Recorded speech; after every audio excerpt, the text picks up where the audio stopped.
As-Sunnah, As-Sunnah, As-Sunnah Foundation. As-Sunnah, As-Sunnah, As-Sunnah Foundation. আসসালামু আলাইকুম ওয়া রাহমাতুল্লাহি ওয়া বারাকাতুহু। আলহামদুলিল্লাহ ওয়াসসালাতু ওয়াসসালামু আলা রাসূলিল্লাহ ওয়া আলা আলিহি ওয়া আসহাবিহি ওয়া মান তাবিআ বিহুদা আম্মা বা'দ। সুপ্রিয় দর্শক শ্রোতা ভাই বোন, দেশ কিংবা প্রবাস যে যেখান থেকে দেখছেন, আপনাদের সকলকে সাদর আমন্ত্রণ জানাচ্ছি আস-সুন্নাহ ফাউন্ডেশন স্টুডিও থেকে। আপনারা দেখছেন আস-সুন্নাহ ফাউন্ডেশন আয়োজিত সরাসরি প্রশ্নোত্তরমূলক অনুষ্ঠান শরীআহ সমাধানের আজকের 269তম রেকর্ডেড পর্ব।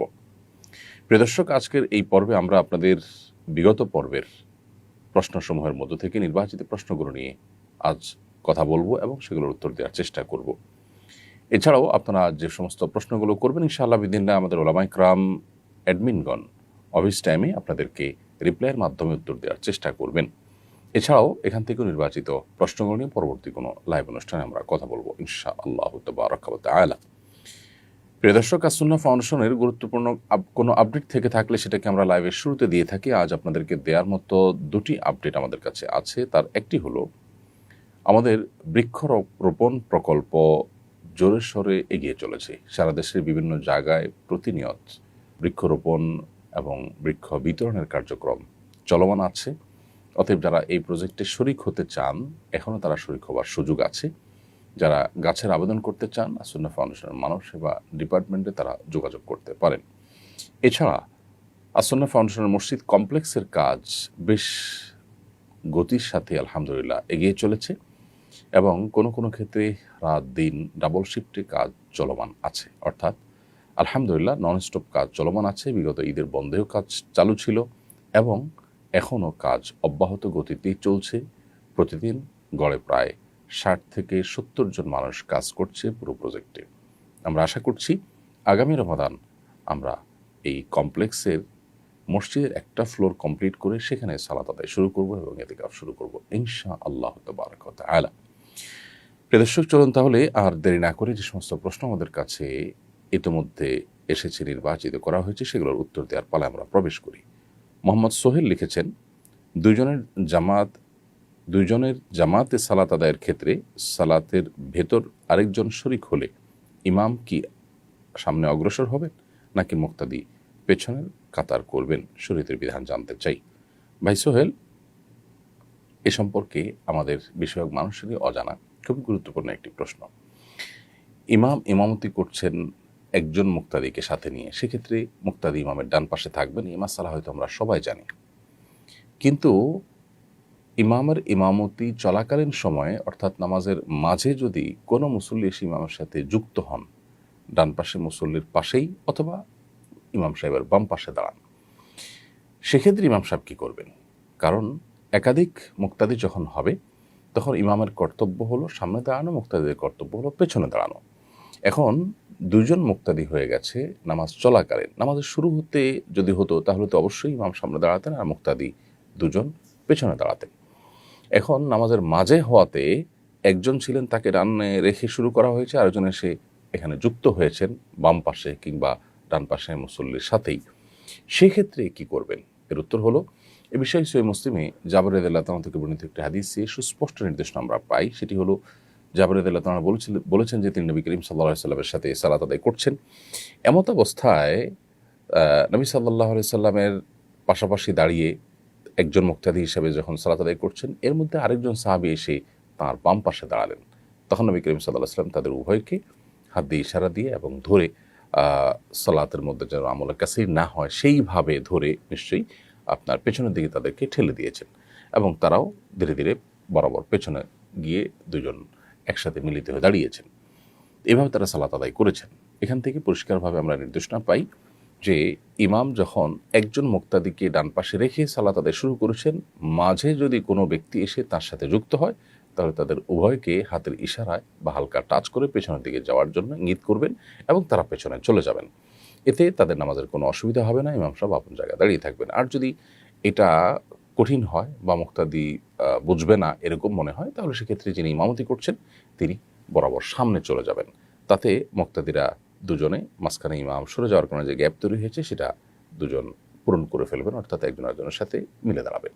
ব্যাস এভাবে নামাজ সম্পন্ন করবেন, তাহলে সেক্ষেত্রে নামাজ হয়ে যাবে। কোনো কারণে যদি এই প্রসেসে, অর্থাৎ ইমাম সামনে চলে গেলেন কিংবা মুক্তাদিরকে পিছনে ঠেলে দিলেন, এই প্রসেসে সালাত আদায় না করে দুজন মুক্তাদিকে পাশাপাশি রেখে জামাত শেষ করা হয়, তাতেই কিন্তু নামাজ হয়ে যাবে। কিন্তু সুন্নাহ হলো যে একাধিক মুক্তাদি হলে তখন মুক্তাদিরা পেছনে দাঁড়াবেন আর ইমাম সামনে দাঁড়াবেন। অতএব এই পদ্ধতিতে সালাত আদায় করতে হবে। আমাদের দেশে যে সমস্ত জায়গায় মানুষ নিজেরা জামাত করে এবং একজন মুক্তাদিনে জামাত করে, সে সমস্ত জায়গায় পরবর্তীতে এসে কেউ সেখানে জয়েনই অনেক সময় করতে ইতস্তত বোধ করেন, অথবা জয়েন করলেও তিনি পাশে দাঁড়ান আর ইমাম সাহেবও ওই অবস্থায় সালাত আদায় করেন। তার সামনে চলে যাওয়া কিংবা মুক্তাদিরকে পেছনে ঠেলে দেওয়া, এই বিধানটা আমরা বেশিরভাগ মানুষ জানি না। তো এটা নিয়ে ব্যাপক জানাশোনা দরকার এবং আমাদের ভুল ধারণাটা ভাঙা দরকার যে নামাজের মধ্যে যদি দুজন মুসল্লি হয়ে যায় বা দুজনের অধিক হয়ে যায়, তাহলে ইমাম সাহেব আপন জায়গা থেকে নড়তে পারবেন না বা মুক্তাদিরা নড়তে পারবেন না, এমন একটা ধারণা পোষণ করা হয়। তো এটি ভুল এবং এটি ভাঙা দরকার এবং এক্ষেত্রে নবী করিম সাল্লাল্লাহু আলাইহি ওয়াসাল্লামের সুন্নাহর অনুসরণ করা প্রয়োজন। এরপরে প্রশ্ন হলো, ব্যক্তিগত এবং প্রাতিষ্ঠানিক প্রয়োজনে আমাকে নানা ডিভাইস ব্যবহার করতে হয়, বিভিন্ন ওয়েবসাইট এবং সোশ্যাল মিডিয়া ব্রাউজ করতে হয়। আমার ছেলেকেও কম্পিউটার এবং মোবাইল ফোন কিনে দিতে হয়েছে, যোগাযোগ এবং পড়াশোনার প্রয়োজনে তার কাজে লাগে। ডিভাইস এবং ইন্টারনেট ব্যবহার করতে গেলে চোখের জেনা এড়ানো খুবই কঠিন। এ বিষয়ে আপনার পরামর্শ, দিক নির্দেশনা কামনা করছি। কীভাবে এসব ব্যবহার করেও চোখের জেনা থেকে বাঁচা যেতে পারে? খুবই কঠিন কাজ, কিন্তু আল্লাহ রাব্বুল আলামিন বেশ কিছুটা অপশন আমাদের জন্য তৈরি করে দিয়েছেন। এটা আল্লাহ তাআলার অনুগ্রহ। আমরা জানি যে কাহাফ ব্রাউজার নামে একটি ব্রাউজার আমাদের কিছু তরুণরা আলহামদুলিল্লাহ তৈরি করেছেন, কিছু এক্সপার্টরা তৈরি করেছেন। আমাদের মোবাইল ফোনগুলোতে, আমাদের ডিভাইসগুলোতে যদি আমরা এই কাহাফ ব্রাউজার নামেই নেই, এটা ডাউনলোড করে ইনস্টল করে আমরা যদি কাহাফ ব্রাউজার দিয়ে ব্রাউজ করি এবং অনলাইনে সার্চ করার কাজ করি, তাহলে সেক্ষেত্রে একটা দারুণ অভিজ্ঞতা আমাদের হবে। যারা আমাদের এ বিষয়ে জানা নেই তাদের জন্য বলছি যে সেক্ষেত্রে যত হারাম ভিডিও আসবে, হারাম ছবি আসবে, সেগুলোকে ব্লার করে দিবে ব্রাউজার, অর্থাৎ আমার চোখের জেনা থেকে বাঁচার পথটাকে উন্মুক্ত করে দেবে ইনশাআল্লাহ। এবং একইভাবে বাচ্চাদের জন্য যে ডিভাইস দেওয়া হয়, কম্পিউটার হোক, মোবাইল হোক, সেখানে যদি কাহাফ কিডস এই অ্যাপ যদি ডাউনলোড করে নেওয়া হয়, সেক্ষেত্রে বাচ্চারা কাহাফ কিডসের মাধ্যমে যখন সব কাজগুলো করবে, তখন সেখানে তাদের ঈমান আমলের জন্য ক্ষতিকর এবং হারাম যে সমস্ত বিষয় আছে, বিশেষ করে ইউটিউবে বাচ্চাদের জন্য যে ফরম্যাটটা আছে, সেখানে যে সমস্ত হারাম, অশ্লীল কিংবা বাচ্চাদের ঈমান আমলের জন্য ক্ষতিকর হতে পারে সেরকম ভিডিওগুলোকে ব্লার করে দিবে। হাজার হাজার লক্ষ লক্ষ ভিডিও নিয়ে কাজ করে আলহামদুলিল্লাহ এর সাথে সংশ্লিষ্ট যে ভাইয়েরা, তারা অসাধারণ একটি কাজ করেছেন। যার কারণে বাচ্চাদের জন্য এই কাহাফ কিডস যদি দিয়ে দেওয়া হয়, তাতে একদিকে তারা হারাম যে সমস্ত বিষয় আছে, ধরুন তারা গেমস খেলবে, সেখানে এমনিতে শরিয়া আমাদেরকে গেমস খেলাইতে নিরুৎসাহিত করে, তারপরেও যদি সেটা করতে যায় সে, তাহলে সেক্ষেত্রে সেখানে এমন কিছু আসবে না যেটাতে তার ঈমান আমলের জন্য ক্ষতিকর হয়। ঠিক একইভাবে সে যদি ইউটিউবও সার্চ করে এই কাহাফ কিডস ইউজ করে, সেখানে দেখা যাবে যে যে সমস্ত ভিডিওগুলো তার জন্য হার্মফুল, তার ঈমান আমলের জন্য হার্মফুল, সেগুলো তার সামনে আসবে না। ঠিক একইভাবে এটা একটা দারুণ অভিজ্ঞতা যে আপনার বাচ্চাকে আপনি শুধুমাত্র এই কাহাফ কিডসের মাধ্যমে, অ্যাপের মাধ্যমে তাকে আপনি কন্ট্রোল করতে পারবেন, কতক্ষণ সে চালাবে, এরপরে অটোমেটিক বন্ধ হয়ে যাওয়া ইত্যাদি সহ নানান ফিচার আছে। তো এটা আল্লাহ তাআলার একটা বড় অনুগ্রহ যে আমরা বড়রা হই কিংবা শিশুরা, আমাদের যাদের অনলাইন ব্রাউজ করতে হয় এবং এ সমস্ত ডিভাইসে আমাদেরকে কাজ করতে হয়, তারা নিজেদের চোখের জেনা থেকে বাঁচানোর জন্য এক অসাধ্য সাধন করেছেন। এর সাথে সংশ্লিষ্ট ভাইয়েরা, আমি তাদের জন্য মনে প্রাণে দোয়া করি, আল্লাহ তাআলা তাদেরকে উত্তম বিনিময় দান করুন। এই সলিউশনটা যেহেতু আল্লাহ তাআলা আমাদের জন্য ব্যবস্থা করে দিয়েছেন, তারা আমার মনে হয় ফরজে কিফায়ার কাজটা করে দিয়েছেন। কারণ আমরা বেশিরভাগ মানুষই যারা আমাদের সোশ্যাল মিডিয়াতে কিংবা অনলাইনে আমাদেরকে ব্রাউজ করতে হয়, তাদের আসলে নিজের চোখের জেনা থেকে বাঁচাটা তাদের জন্য একরকম, পরিপূর্ণভাবে বাঁচাটা একরকম অসম্ভবের মতো কঠিন একটা কাজ হয়ে গেছে। তো আলহামদুলিল্লাহ সেটা থেকে বাঁচাবার জন্য উম্মাহকে কারো না কারোর কাজ করা দরকার ছিল। সেই কাজটা কাহাফ কিডস এবং কাহাফ ব্রাউজার যারা আবিষ্কার করেছেন, এর ব্যবস্থাপনা যারা আছেন, তারা আলহামদুলিল্লাহ সেই ফরজে কেফায়ার কাজটা করে দিয়েছেন। এখন গুনাহ থেকে বাঁচাটা কিন্তু ফরজে আইন। কিভাবে বাঁচবো সেই পদ্ধতিটা আমাকে বের করতে হবে। সেটা আপনি আমি যে কাহাফ কিডস, কাহাফ ব্রাউজারের কথা বললাম, এর মাধ্যমে করেন, অথবা আত্মনিয়ন্ত্রণ শতভাগ করার মাধ্যমে আপনি করেন, সেটা আপনাকে করতে হবে।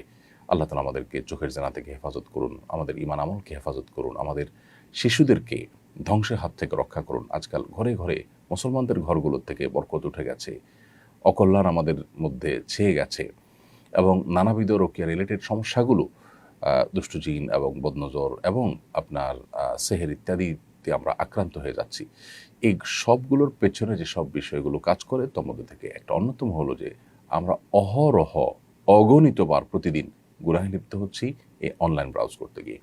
অতএব সোশ্যাল মিডিয়া হোক বা নেটে কোনো কিছু সার্চ করার প্রয়োজন হোক, এই সব বিষয়গুলোতে আমি যতটুকু জানি এবং আমার অভিজ্ঞতা বেশ ভালো, যে কাহাফ ব্রাউজার ব্যবহার করলে আলহামদুলিল্লাহ যে একটা আমি দৈনিক পেপার যদি পড়ি অনলাইনে, সেখানে দেখা যায় যে হারাম যে ছবিগুলো আছে সেগুলো ব্লার করা যায়। এবং ইন্টারেস্টিং একটা বিষয় দেখলাম যে সেখানে মেয়েদের ছবি ব্লার করার ক্ষেত্রে ফেসটা আমি ব্লার করা হোক, সেটা চাই কি চাই না, সে অপশনটাও চুজ করার সুযোগ আছে। অর্থাৎ এটা নিয়ে যেহেতু কিছুটা ভিন্ন মত আছে, যদিও বিশুদ্ধ মত হলো যে মেয়েরা পর্দার ক্ষেত্রে তাদের ফেসও ঢাকবেন, তো সেই জন্য অপশন রাখা আছে। এক কথায় অসাধারণ একটি কাজ করেছেন এর সাথে সংশ্লিষ্ট ভাইরা, আল্লাহ তাদেরকে উত্তম বিনিময় দান করুন।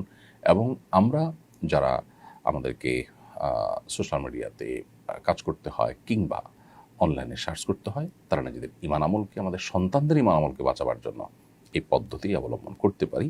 এবং এর পাশাপাশি সবচেয়ে বড় জিনিস যেটা, সেটা হলো যে অভিভাবক হিসাবে আমাদের নিজেদের এবং আমাদের সন্তানদের বাঁচাবার জন্য আমাদের সিরিয়াসনেস থাকাটা জরুরি। এবং যদি কেউ এই অ্যাক্সেস আপনার ব্যবহার না করে অন্য কোনো পদ্ধতিতেও সতর্ক থেকে নিজেকে, নিজের সন্তানকে বাঁচাতে পারেন, তার ফরজ আদায় হয়ে যাবে, গুনাহ থেকে বাঁচার ফরজ আদায় হয়ে যাবে এবং তিনি রক্ষা পাবেন। সিরিয়াসনেসটা হলো সবচেয়ে বড় বিষয়। আল্লাহ তাআলা আমাদেরকে হেফাজত করুন, আমাদের ঈমান আমলকে হেফাজত করুন, আমাদের সন্তানদের পরবর্তী প্রজন্মের ঈমান আমলকে আল্লাহ তাআলা হেফাজত করুন।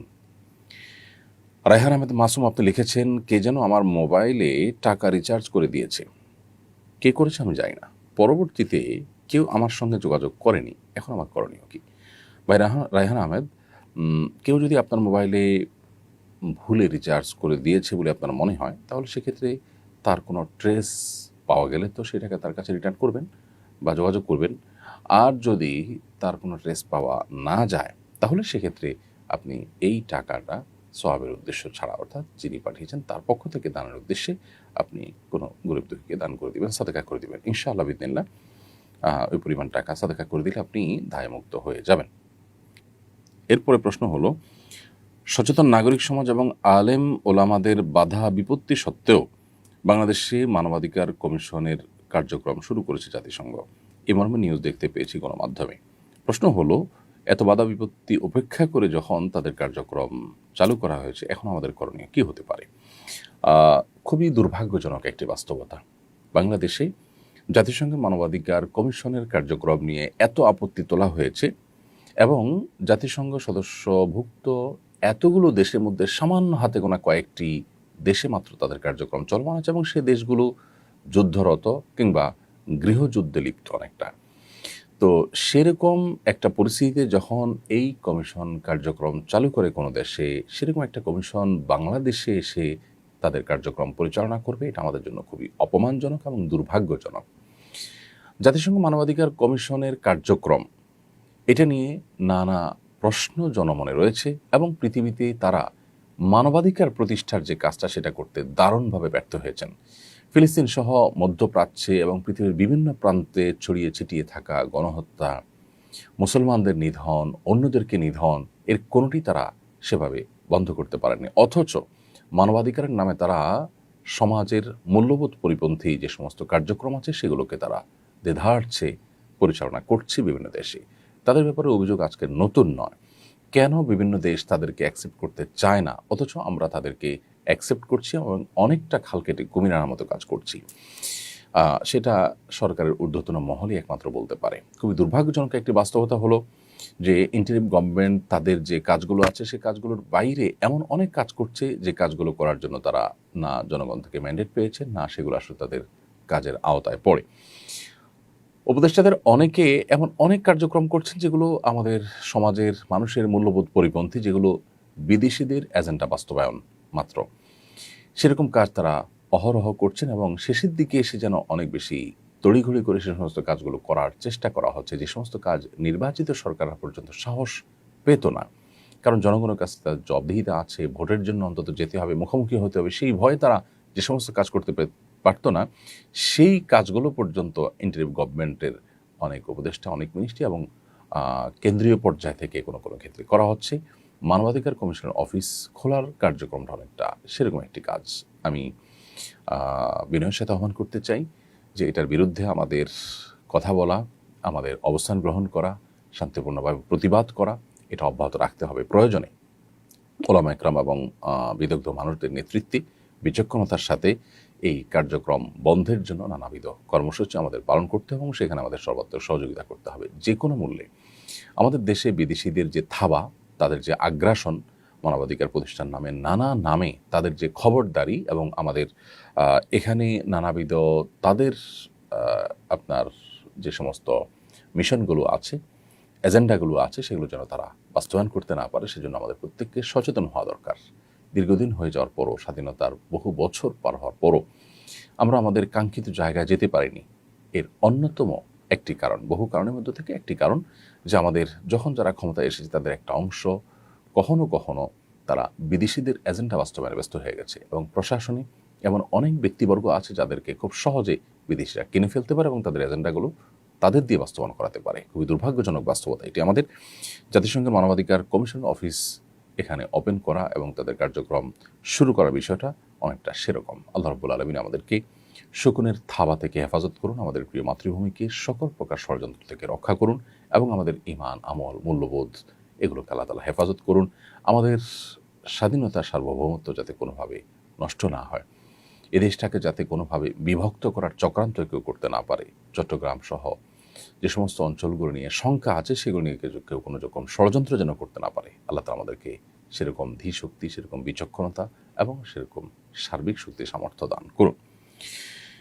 এরপর পরে প্রশ্ন করেছেন এমডি দুলাল ইসলাম, আপনি লিখেছেন, আমি কাঁচামালের দোকানে কাজ করি, আমাকে মিথ্যা কথা বলতে হয়, কালকের মাল আজকের বলে বিক্রি করতে হয়, আমার করণীয় কি? মিথ্যা না বললে চাকরি চলে যাবে। ভাই দুলাল ইসলাম, চাকরি আপনার রিজিক দাতা নয়। সন্দেহাতীতভাবে চাকরি থাকলে আমাদের জীবিকা নির্বাহ করার পথটা সহজ হয়, সেজন্য আমরা চাকরি রক্ষা করার জন্য চেষ্টা করি। কিন্তু তার মানে এই নয় যে আমার ঈমান, আমল, আমার আখিরাত ধ্বংস করে হলেও আমাকে চাকরি করতে হবে। সেই জায়গা থেকে আমি আপনাকে বলতে চাই যে আপনার জন্য শরিয়ার বিধান হলো যে মিথ্যা বলা ছাড়া যদি চাকরি করা না যায়, সেই চাকরি করা আপনার জন্য জায়েজ নয়। চাকরি করে আপনি জীবিকা নির্বাহ করবেন, কিন্তু মিথ্যা বলে তো আপনি আপনার জাহান্নামের পথ সুগম করবেন। তাহলে একজন মানুষ যদি ক্ষুধার্ত থাকে, তাহলে তিনি নিশ্চয়ই বিষ খাবেন না, কারণ বিষ খেয়ে ক্ষুধা নিবারণের চেষ্টা করলেও তাতে তিনি মারা যাবেন। অর্থাৎ এই ক্ষুধা নিবারণের কোনো মানে হয় না। ঠিক একইভাবে মিথ্যা বলে চাকরি করে আপনি জীবিকা নির্বাহ হয়তো করতে পারবেন, কিন্তু জাহান্নাম আপনি ত্বরান্বিত করছেন। সেজন্য আপনার জন্য এই চাকরি সুইচ করে অন্য কোনো চাকরি বা অন্য কোনো পেশা যাওয়ার চেষ্টা করা উচিত। আল্লাহ তাআলা রিজিক দাতা, রিজিক আহরণ করবার জন্য আমাদেরকে কষ্ট করতে হবে। হয়তো চাকরি ছেড়ে দিলে আপনার একটু কষ্ট হবে, হয়তো টানাটানি করে চলতে হবে, হয়তো আর একটু খারাপ চাকরিতে আপনাকে যেতে হবে, হয়তো উপার্জন একটু কম হবে, কিন্তু এই সমস্ত স্যাক্রিফাইসগুলোর বিনিময়ে তো আমরা আল্লাহর কাছে জান্নাত চাইবো। আমরা আল্লাহর কাছে জান্নাতটা কোন মুখে চাইবো? আমি আমার সব কিছু ঠিক রেখে যদি আল্লাহর কাছে জান্নাত প্রত্যাশা করি, সেটা তো সঠিক প্রত্যাশা হবে না। অতএব আপনার উচিত এই চাকরি বাদ দিয়ে অন্য কোনো চাকরিতে যাওয়া, কিংবা মালিককে সাফ জানিয়ে দেওয়া যে আমি তোমার এই কাজের জন্য মিথ্যা বলতে পারবো না। এরপরে প্রশ্ন করেছেন রোনাফ চৌধুরী, আপনি লিখেছেন, আমার নাক একটু অস্বাভাবিক বড়, আমার মুখের সাথে মানানসই লাগছে না। এ নিয়ে অনেকের কাছ থেকে কথা শুনতে হয়, যা আমার খুবই খারাপ লাগে। আমি যদি অপারেশন করে এটা ঠিক করি, তাহলে কি আমার কোনো পাপ হবে? কোনো একটা লাইভে সম্ভবত আপনার এই প্রশ্ন উত্তর আমরা দিয়েছি প্রিয় দর্শক। সেটি হলো যে যদি নাক আপনার অস্বাভাবিক বড় হয়, তাহলে অপারেশন করে স্বাভাবিক করতে পারবেন। এতে আল্লাহ সৃষ্টিতে যে পরিবর্তন করবার নিষেধাজ্ঞা আছে, এ বিষয়ে যে নিষেধাজ্ঞা আছে, সেটি লঙ্ঘন হবে না। কারণ আপনার কোনো অসুবিধা থাকলে বা কোনো অসঙ্গতি থাকলে বা কোনো আপনার জন্মগত কোনো ত্রুটি থাকলে, তাহলে সেটাকে ঠিকঠাক করা বা সেটা ট্রিটমেন্ট করা, এটা পার্ট অফ জেনারেল ট্রিটমেন্ট, যার কারণে এর ফলশ্রুতিতে আপনি আল্লাহ সৃষ্টিতে পরিবর্তন করবার যে গুনাহ, সেই গুনাহগার হবেন না, সেই গুনাহে গুনাহগার হবেন না। এরপর প্রশ্ন হলো, আসুন্নাহ ফাউন্ডেশনের বৃক্ষরোপণ প্রকল্পে কি এখনও দান করা যাবে? হ্যাঁ, আসুন্নাহ ফাউন্ডেশনের যে বৃক্ষরোপণ কার্যক্রম 2025 সালের শুরু হয়েছে, সেটা এখনও চলমান আছে এবং পুরো বর্ষার মৌসুম ধরেই চলমান থাকবে। বিধায় আমরা এখনও কেউ চাইলে এই কার্যক্রমে সামিল হতে পারি, দান করতে পারি, এবং প্রতিনিয়ত দেশের বিভিন্ন জায়গায় আমাদের বৃক্ষ বিতরণ এবং বৃক্ষরোপণের কার্যক্রম চলমান আছে। বিশেষ করে শিক্ষা প্রতিষ্ঠানগুলোকে টার্গেট করে আমরা এই কার্যক্রম ব্যাপকভাবে পরিচালনা করছি। অতএব কেউ চাইলে কোনো ফলদ বা বনজ কোনো গাছ রোপণ করবার জন্য আপনার তরফ থেকে আপনি আসুন্নাহ ফাউন্ডেশনকে দায়িত্ব দিতে পারেন। বাস্তবতা হলো যে বর্ষার মৌসুমে আমাদের যে কমন আমলগুলো আছে, এর মধ্যে থেকে একটা আমল হলো বৃক্ষরোপণ করা, অর্থাৎ এর মাধ্যমে আল্লাহর সন্তুষ্টি অর্জন করে সাদকা জারিয়ার সওয়াব আমি পেতে পারি। এই সুযোগটা বর্ষাকালে আমাদের জন্য বেশি হয়। তো আমরা যারা শহরে বসবাস করি, আমাদের চাইলেও আসলে নানান সীমাবদ্ধতার কারণে বৃক্ষরোপণ করবার সুযোগ হয় না। অতএব আসুন্নাহ ফাউন্ডেশন আমাদের জন্য সেই সুযোগটা করে দিয়েছে যে এ ধরনের মানুষদের তরফ থেকে মাত্র 100 টাকায় একটা গাছ রোপণ করার উদ্যোগ নিয়েছে। সো আমরা চাইলে 100 টাকা দান করে একটা গাছ আমাদের তরফ থেকে যেন রোপণ করা হয়, তার জন্য উদ্যোগ নিতে পারি। অতএব 10টা গাছ রোপণ করার জন্য আমি 1000 টাকা দান করি, আসুন্নাহ ফাউন্ডেশনকে দায়িত্ব দিতে পারি, আমার তরফ থেকে দেশের বিভিন্ন জায়গায় 10টা গাছ রোপণ করা হবে ইনশাআল্লাহ। এই 10টা গাছ থেকে যদি একটা গাছও টিকে যায় এবং বেঁচে যায়, তাহলে সেক্ষেত্রে সাদকা জারিয়ার সওয়াব যতদিনই গাছ থাকবে আমার আমল যেতে থাকবে ইনশাআল্লাহ। বিদিনিল্লাহ নিজেদের তরফ থেকে, নিজেদের মৃত আত্মীয়স্বজনের তরফ থেকে আমরা এই আমলটি করতে পারি। এরপর প্রশ্ন করেছেন এম হাসান বাপ্পি, আপনি লিখেছেন, ওয়েস্টের কালচারে নতুন বছর উদযাপন করতে গিয়ে আমার খালাতো ভাই মদ্যপান করে ফেলে, পরে সে অনুতপ্ত হয়, এর কিছুদিন পর সে ওমরা করে, তার ওমরা কবুল হবে কিনা? কেউ কোনো গুনাহে লিপ্ত হলে, সেটা মাদক সেবন হোক বা অন্য কোনো গুনাহে লিপ্ত হলে, তিনি যদি অনুতপ্ত হয়ে আল্লাহ তাআলার কাছে খালেস অন্তরে তওবা করেন, আশা করে যে আল্লাহ তাআলা তাকে মাফ করবেন। কারণ আল্লাহ রাব্বুল আলামিন কোরআনে কারিমে আমাদেরকে নির্দেশ করেছেন, ওয়াতুবু ইলাল্লাহি জামিআন আইয়ুহাল মুমিনুন, হে ঈমানদাররা তোমরা সবাই আল্লাহর কাছে তওবা করো। আল্লাহ বলেছেন, ইন্নাল্লাহা ইয়াগফিরুয যুনুবা জামিআ, আল্লাহ তোমাদের সব গুনাহ মাফ করে দিবেন। সো তওবা করা উচিত এবং আল্লাহ তাআলা আমাদেরকে মাফ করবেন সেই প্রত্যাশা রাখা উচিত। অতএব সেই গুনাহের পর যখন তিনি অনুতপ্ত হয়েছেন, তওবা করেছেন, তারপর তিনি উমরা করলে, সে উমরা যথাযথভাবে করে থাকলে ইনশাআল্লাহ কবুল হতে পারে। আল্লাহ তাআলার কাছে সেই প্রত্যাশা তিনি অবশ্যই রাখতে পারেন। জেসমিন আক্তার, আপনি লিখেছেন, 4 রাকাতের নিয়ত করে 2 রাকাত নামাজ পড়ে আত্তাহিয়াতু পড়লাম, মনের ভুলে 3য় রাকাতে আবারও আত্তাহিয়াতু পাঠ করেছি, আবার শেষ বৈঠকেও পাঠ করলাম, আত্তাহিয়াতু 3 বার হয়ে গেল, নামাজ হবে কিনা? বোন জেসমিন, এরকম পরিস্থিতিতে আপনি যেহেতু 3য় রাকাতে না বসে দাঁড়িয়ে যাওয়াটা আপনার কর্তব্য ছিল, কিন্তু আপনি বসে আত্তাহিয়াতু পড়ে ফেলেছেন, পরবর্তীতে আপনি যখন এটা আঁচ করতে পেরেছেন, শেষে আপনাকে সিজদা সাহু দিতে হবে। সিজদা সাহু দিলে আপনার সালাত বিশুদ্ধ হয়ে যাবে ইনশাআল্লাহ তাআলা। এরপরে প্রশ্ন করেছেন কৃষিবিদ হোসনে আরা খাতুন, আপনি লিখেছেন, বাবা মায়ের অমতে বিয়ে করা সন্তানকে অফিসিয়ালি ত্যায্য ঘোষণা করা হয়েছে। কয়েক বছর পর বাবা মা ফোনে যোগাযোগ করেন, কিন্তু ত্যায্য করার বিষয়টা সমাধান করেন না। যাকে ত্যায্য করা হয়েছে তার এখন করণীয় কি, যোগাযোগ রাখা উচিত কিনা? প্রথম কথা হলো যে সন্তানকে ত্যায্য করার এই বিধান শরিয়া সমর্থন করে না, অর্থাৎ শরিয়া দৃষ্টিকোণ থেকে কোনো রক্ত সম্পর্কে আত্মীয়কে আসলে ত্যাগ করা যায় না। যত অভিমানী থাকুক না কেন, তাকে চিরতরে ত্যাগ করা, তার সাথে সম্পর্ক ছিন্ন করা, এই সুযোগটা শরিয়া কোনোভাবে আমাদের জন্য রাখেনি। যার কারণে কোনো বাবা মা যদি সন্তানকে ত্যায্য করেন, তাহলে সেক্ষেত্রে শরিয়া দৃষ্টিকোণ থেকে এই ত্যায্য করার কোনো ভিত্তি থাকবে না এবং গ্রহণযোগ্যতা থাকবে না। ফলশ্রুতিতে বাবা মা যদি আপনার সাথে যোগাযোগ করেন, তার মানে তারা আপনার সাথে যোগাযোগ শুরু করে দিয়েছেন যথাযথ এবং স্বাভাবিকভাবে আপনি যোগাযোগ করবেন, বাস এটাই যথেষ্ট। ত্যায্য যেহেতু শরিয়া দৃষ্টিকোণ থেকে গ্রাহ্যই নয়, অতএব ত্যায্য আবার অফিসিয়ালি উইথড্র করার কিছু নেই, যোগাযোগ স্বাভাবিক করলে ইনশাআল্লাহ চলবে। এবং আপনারও উচিত, আপনারও কর্তব্য সম্পর্ক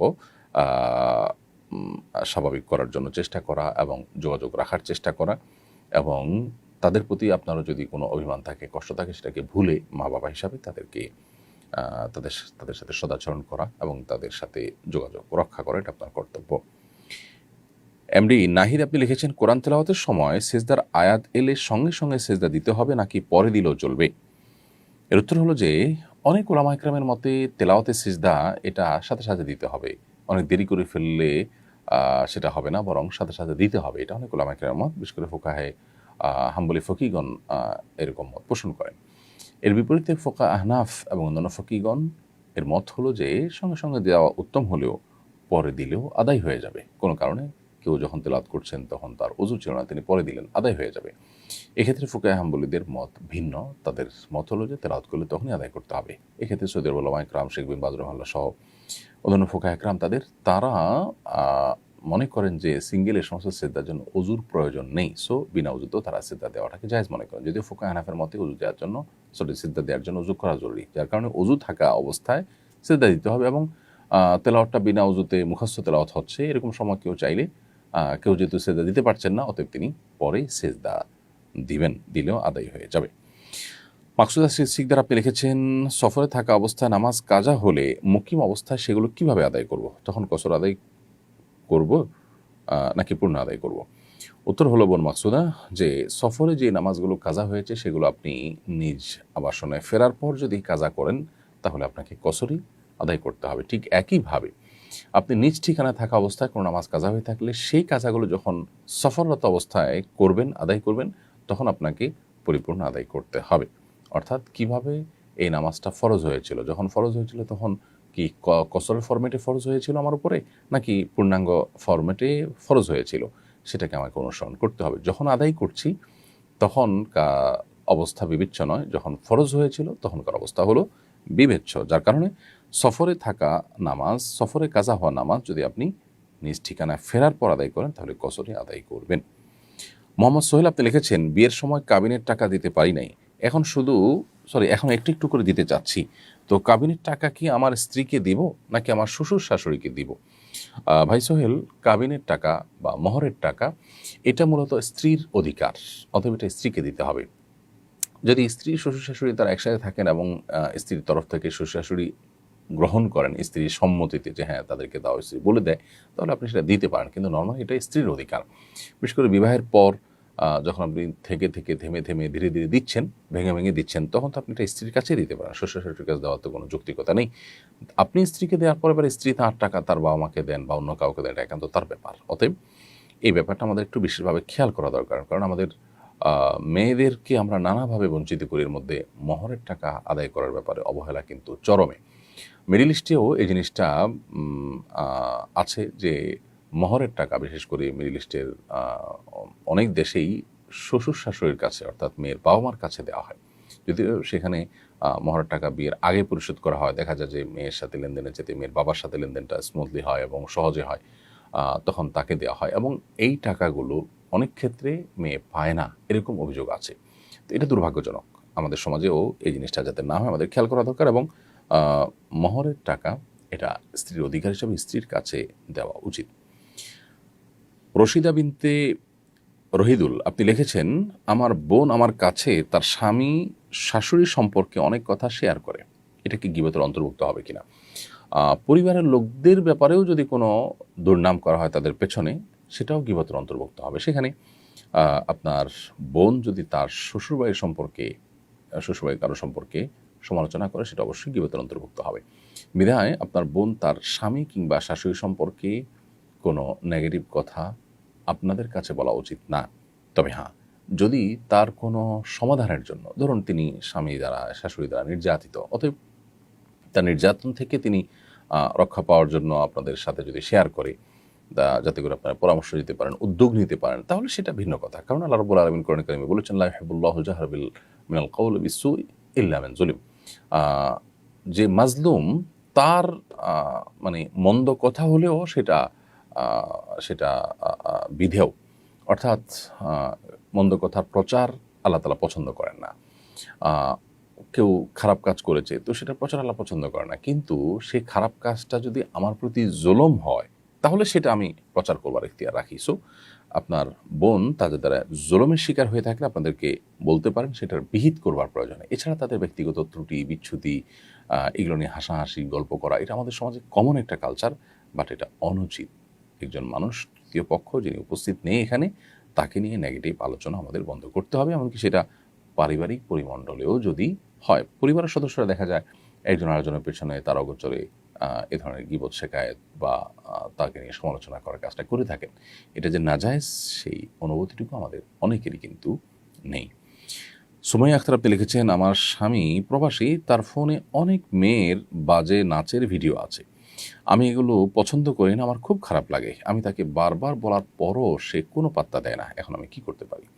বোন সুমাইয়া, আপনি আপনার স্বামীকে অসৎ কাজ থেকে বাধা প্রদান করবেন, যেটা আপনি করছেন, এবং সে যেন নিবৃত্ত হয়, সেজন্য যাদেরকে দিয়ে নাসিহা করা সম্ভব হয়, যদি সে ক্ষুব্ধ হয়ে না যায়, চেষ্টা করবেন তাদেরকে দিয়ে নাসিহা করার।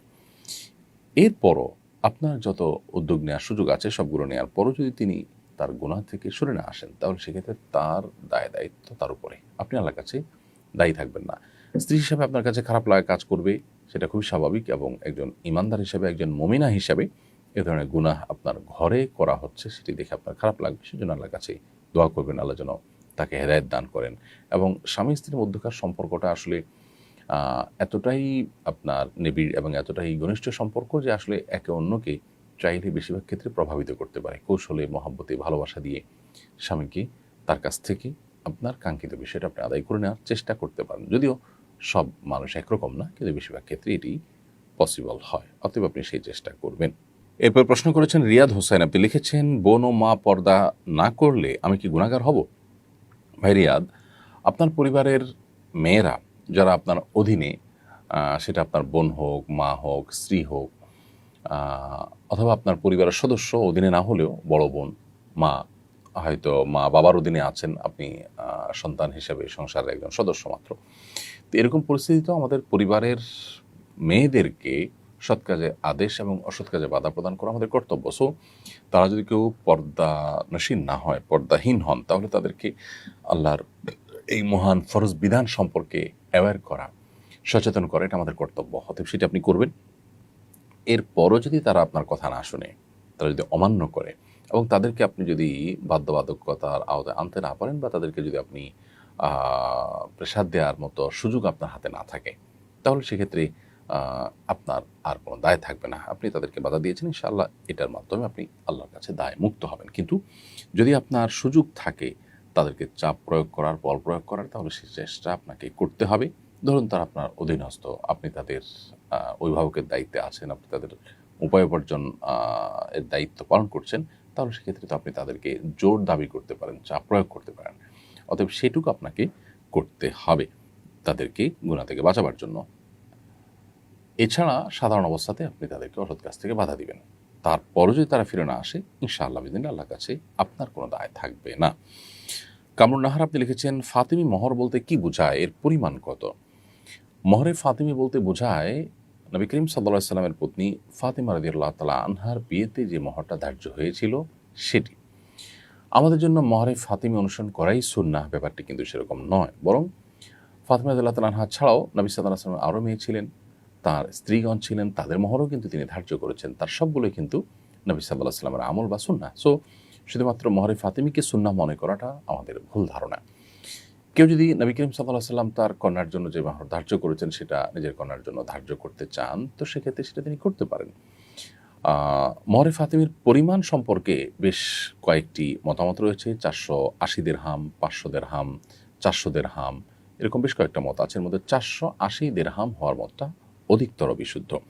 480 দিরহামে 126 ভরি রূপা হয়। অতএব বাজারে রূপার দাম চেক করে যখন যে দাম হবে সেই দামের আলোকে 126 ভরি রূপার যে মূল্য, সেটাই মহরে ফাতিমি হিসাবে ধার্য করতে পারেন। তবে আবারও বলছি যে মহরে ফাতিমি সুন্নাহ, এটাই আমাদেরকে অনুসরণ করতে হবে, এটি কিন্তু সেরকম না। নবী করিম সাল্লাল্লাহু আলাইহি ওয়াসাল্লাম মহরের ব্যাপারটাকে আমাদের জন্য ফ্লেক্সিবল রেখেছেন, উভয় পক্ষের সম্মতির উপরে নির্ভর রেখেছেন। এখানে আমাদের সমাজে এ ধরনের মেয়েদের কীরকম মহর ধার্য হয়ে থাকে সেই ব্যাপারটাও একটা গুরুত্বপূর্ণ। এর বাইরে নবী সাল্লাল্লাহু আলাইহি ওয়াসাল্লামের এবং সাহাবায়ে কেরামের বিভিন্ন আকওয়াল বা তাদের বিভিন্ন উক্তি এবং হাদিসকে অ্যানালাইসিস করলে আমরা দেখি যে মহরের পরিমাণ যেন সহনীয় হয়, সে ব্যাপারটিতে উৎসাহিত করা হয়েছে, যেন বিবাহের পথ সুগম থাকে এবং বিবাহের পথটা কঠিন বা কষ্ট সাধ্য না হয়। সেজন্য এদিকটা মেয়ের বাবা যারা আছেন, অভিভাবক যারা আছেন, তাদের খেয়াল করা কর্তব্য। পাশাপাশি ফাতিমা রাদিয়াল্লাহু তাআলা আনহার যে বিয়েতে মহর ধার্য করা হয়েছে সেটাকে আমরা চাইলে অনুসরণ করতে পারি, এবং সেটা 126 ভরি রূপার সমমূল্য। প্রিয় দর্শক, দেখতে দেখতে অনুষ্ঠানের আমরা ঠিক মাঝামাঝি এসে পৌঁছেছি এবং সময় হয়েছে একটি বিরতিতে যাওয়ার। বিরতিতে আমরা যাচ্ছি খুব সামান্য সময়ের জন্য, ফিরে আসছি একটু পরে, আমাদের সঙ্গেই থাকুন। অসহায় দরিদ্রদের দারিদ্র্য দূরীকরণ ও স্বাবলম্বীকরণের লক্ষ্যে আসুন্নাহ ফাউন্ডেশন পরিচালনা করছে স্বাবলম্বীকরণ প্রকল্প। স্বাবলম্বীকরণ প্রকল্পের আওতায় এ যাবৎ প্রায় ৩,০০০ মানুষকে প্রশিক্ষণ ও স্বাবলম্বীকরণ উপকরণ প্রদান করা হয়েছে। আপনার জাকাতের অর্থে স্বাবলম্বী হতে পারে অসহায় দরিদ্র মানুষ। আসুন্নাহ ফাউন্ডেশনের জাকাত তহবিলে জাকাত পাঠাতে ভিজিট করুন www.asunnahfoundation.org/donate/zakat। বিরতির পর আবার আপনাদেরকে স্বাগতম জানাচ্ছি শরীর সমাধান অনুষ্ঠানে। আপনারা দেখছেন আসুন্নাহ ফাউন্ডেশন আয়োজিত সাপ্তাহিক প্রশ্ন উত্তোলন অনুষ্ঠান শরীর সমাধানের রেকর্ডেড পর্ব। আজকের 269তম পর্বে আমরা ইতিমধ্যে অনেকগুলো প্রশ্ন উত্তর আপনাদের দিয়েছি। এ পর্যায়ে আমি দেখতে পাচ্ছি যে প্রশ্নটি তিনি করেছেন আব্দুল জলিল। আপনি লিখেছেন, এক ব্যক্তি মৃত্যুর আগে ওসিয়ত করে গিয়েছেন জমি কিনে মাদ্রাসায় টাকা দেওয়ার জন্য। যে মাদ্রাসা দেওয়ার কথা ছিল সেটা এখন বন্ধ। ওয়ারিশা কি অন্য মাদ্রাসায় জমি কিনে দিলে ওসিয়ত আদায় হবে? তাদের করণীয় কি? উত্তর হলো, ভাই আব্দুল জলিল, যেই মাদ্রাসায় দান করার জন্য ওসিয়ত করা হয়েছে সেই মাদ্রাসাতেই দান করতে হবে। যেহেতু মৃত্যুর আগে এটা তার ওসিয়ত ছিল, এবং ওসিয়ত যখন কেউ করে তার টোটাল সম্পদের 1/3 মধ্যে ওসিয়ত কার্যকর হয়। অর্থাৎ তার যত সম্পদ আছে সর্বোচ্চ 1/3 পর্যন্ত ওসিয়ত কার্যকর হবে, এবং তিনি যেটার জন্য ওসিয়ত করবেন সেখানেই দান করতে হবে। সো মাদ্রাসায়, যে মাদ্রাসা দিতে বলেছে নির্দিষ্ট করে দিয়ে থাকলে সে মাদ্রাসায় দিতে হবে। কোনো কারণে সেটা যদি বন্ধ হয়ে যায় এবং সেটার খোলার কোনো সম্ভাবনা যদি না থাকে, তাহলে সেক্ষেত্রে ওয়ারিসরা অন্য মাদ্রাসায় জমি কিনে দিলেও ওসিয়ত আদায় হয়ে যাবে ইনশা আল্লাহ তাআলা। রিমা আখতার লিখেছেন, স্বামী দান করা পছন্দ করেন না, এমন অবস্থায় স্ত্রী দান করতে পারবেন কি না? উত্তর হলো যে স্ত্রী দান করতে হলে তার নিজের সম্পদ থেকে দান করতে পারবেন তিনি, এবং স্ত্রীর নিজের সম্পদ দান করার ক্ষেত্রে স্বামীর সম্মতির প্রয়োজন নেই। অর্থাৎ স্বামীর সম্মতি নেওয়া ছাড়াও তার সম্পদ থেকে তিনি স্বাধীনভাবে দান করতে পারবেন, কারণ শরিয়া প্রত্যেকের সম্পদের ক্ষেত্রে পরিপূর্ণ মালিকানা এবং সেখানে হস্তক্ষেপ করবার এখতিয়ার শুধু তাকেই দিয়েছে, অন্য কাউকে নয়। সো আপনি নিজে মালিক হলে আপনার সম্পদ দান করতে পারেন, কিন্তু স্বামীর টাকা থেকে বা স্বামীর সম্পদ থেকে যদি দান করতে হয় সেক্ষেত্রে স্বামীর কিন্তু সম্মতি প্রয়োজন। স্বামী স্ত্রীর মধ্যে অনেক সময় বোঝাপড়া থাকে এরকম যে স্বামীর মানিব্যাগ থেকে, তার টাকা থেকে এই পরিমাণ টাকা দান করলে স্বামীর সেখানে সম্মতি থাকে, অমত থাকে না। তাকে জিজ্ঞেস করলে তিনি অমত করবেন না, আপনি নিশ্চিত? এরকম ভালো সুসম্পর্ক থাকলে সেক্ষেত্রে স্বামীর মৌন সম্মতি আছে ধরে আপনি স্বামীর টাকা থেকে দান করতে পারবেন। কিন্তু যদি আপনার সন্দেহ হয় যে না, এই টাকা তিনি দান করতে দিবেন না, যেমন আপনি লিখেছেন যে তিনি দান করা পছন্দ করেন না, তাহলে সেক্ষেত্রে তার অজান্তে তার সম্পদ থেকে আপনি দান করতে পারবেন না, কারণ নফল দান করার জন্য শরিয়া তাকে বাধ্য করেনি। সেক্ষেত্রে আপনি তার সেই টাকা তাকে না জানিয়ে খরচ করলে সেটা হবে তার সম্পদে আপনার অন্যায় হস্তক্ষেপ, সেটা কিন্তু জায়েজ হবে না। যদিও কাজটা ভালো, কিন্তু এই ভালো কাজ করবার জন্য আপনি আরেকজনের হক নষ্ট করতে পারেন না, যেহেতু শরীয়ত তাকে এটা করতে বাধ্য করেনি। সো এক্ষেত্রে স্বামী স্ত্রী উভয়ে পরস্পরের অধিকার এবং প্রাপ্য এবং কতটুকু অধিকার আছে সেই মাপজোপগুলো আমাদেরকে বুঝে তারপরে করতে হবে। এমনিতে স্বামীকে তার সম্পদ থেকে দান করার জন্য উদ্বুদ্ধ করা যেতে পারে এবং তার সম্মতি আদায় করে তারপরে সেখান থেকে দান করতে পারেন, অন্যথায় আপনি তার সম্পদের থেকে দান করতে যাবেন না। ফজিলাতুন নেসা লিখেছেন, আমি প্রাথমিক বিদ্যালয়ে জব করি, না করলেও চলে, শুধু শখ করে চাকরি করা। মুসলিম নারী হিসাবে এটা কি আমার জন্য জায়েজ হবে? দয়া করে জানাবেন। বোন ফজিলাতুন নেসা, আপনি যদি বিবাহিত হন তাহলে সেক্ষেত্রে আপনার স্বামীর অনুমোদনের ক্ষেত্রে প্রয়োজন। স্বামীর সংসার যখন করবেন তখন স্বামীকে আল্লাহ রাব্বুল আলামিন অভিভাবকত্বের জিম্মাদারি দিয়েছেন, দায়িত্ব দিয়েছেন। একটা দাম্পত্য জীবনে সুখ শান্তির জন্য একে অন্যকে সমীহ করা, শ্রদ্ধা করা, স্নেহ করা, ভালোবাসা, এটা যেমন গুরুত্বপূর্ণ, ঠিক তেমনিভাবে একজনকে অভিভাবক হিসাবে মানাটা এটা প্রয়োজনীয়। একটি দোকানে দুজন মানুষ যদি কাজ করেন, তাদের মধ্যে একজন দায়িত্বশীল, একজন তার সহকারী বা তার অধীনস্থ হিসাবে কাজ করতে হয় শৃঙ্খলার প্রয়োজনে। এই প্রয়োজনটা আমরা অনেকে আজকাল বোঝার চেষ্টা করি না। অতি অধিকার সচেতনতা, এটা আমাদের পরিবার ব্যবস্থাপনা, আমাদের দাম্পত্য জীবন, আমাদের সুখ শান্তিকে কেড়ে নিয়ে যাচ্ছে এবং ধ্বংসের দ্বারপ্রান্তে নিয়ে যাচ্ছে। সো আপনি বিবাহিত হয়ে থাকলে স্বামীর যেহেতু আপনি অধীনে, স্বামী যেহেতু আপনার অভিভাবক, বিধায় তাকে আপনি সম্মত করে আপনি এটি করতে পারেন, যদি পর্দা মেনটেন করে আপনি করতে পারেন। আর যদি সেখানে পর্দা মেনটেন করা সম্ভব না হয়, সহকর্মীদের সাথে অন্যান্য ক্ষেত্রে আপনাকে পর্দা লঙ্ঘন যদি করতে হয়, তাহলে সেক্ষেত্রে চাকরি করা আপনার জন্য জায়েজ হবে না। এরপরে প্রশ্ন হলো, আমার দেবরকে আমার চাচা শ্বশুর ছোট সময় দত্তক নিয়েছিলেন। এখন আমার দেবর আমার শ্বশুর শাশুড়ি অর্থাৎ তার জন্মদাতা বাবা মাকে কাকা কাকি ডাকেন, আর আমার চাচা শ্বশুরকে বাবা ডাকেন। মূলত তিনি আমার দেবরের চাচা।